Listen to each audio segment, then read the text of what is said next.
Okay, day 2. We're going to start with the journal entry again because I think a lot of wisdom is gathered from the pages of this book, and my ideas are always put better when it's thought, words and ink on paper. So, 9th of May 2025, changing your life is something that can only be done when you change yourself.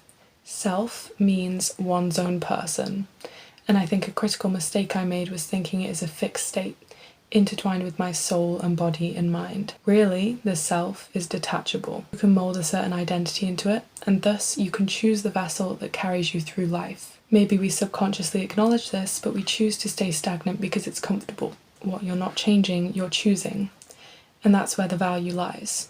Changing the thing that actually needs to be changed. Sometimes what is needed is silence, isolation, a complete 180 of the way in which you live your life. Going ghost. Everything feels in my control, which I think just shows the value of going ghost. Let there be light, and there was light, which is a quote from Genesis in the Bible.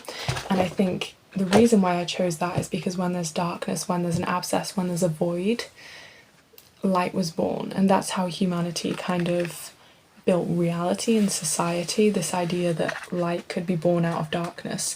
And I think the darkness is the loneliness phase, and it's the isolation from society and the people you usually hang around with and the normality of your comfortable life.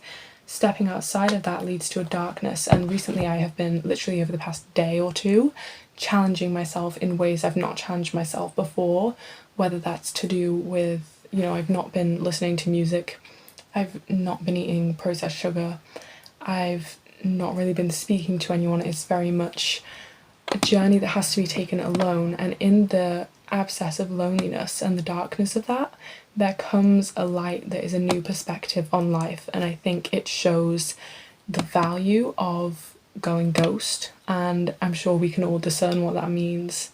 I think really what it is a stage of complete and utter isolation, and in that isolation is focus. It's not like it's a depressed isolation. You're kind of stepping back from everything you usually do, and you're introspecting, and you're really working on yourself. You're not consuming content anymore, because there's 2 different environments that we now have. It's the physical environment and then the virtual environment, and I think consuming content all the time and this information from podcasts and videos allows you to have a completely separate environment, and whilst that can be good and develop your mind, it can also be dangerous in the fact that you're never alone with your own thoughts anymore.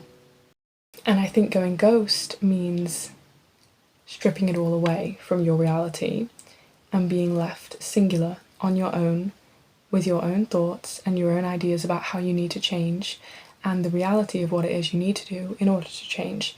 And there was this thing that I heard the other day, and it was something to do with the problems in life start to go when you start subtracting the things that are actually the problems.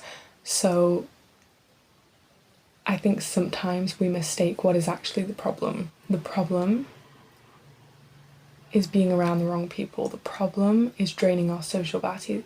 The problem is constantly consuming content that is disguised as being good, but actually you're not doing anything with that. The answers are within you, and when you step back from everything, you're allowed to realise that, and you're allowed to come to fruition with that, and you're allowed to work on that. So my advice to anyone watching this is to go ghost and see what you can make of it. See what light you can make out of the darkness, because we're on day 2 of this journey, and it's an insane transformation so far. It's really just the start of this going ghost period, but I think there is value that we didn't realise in being alone and being quiet in your mind, allowing yourself to work towards your goals.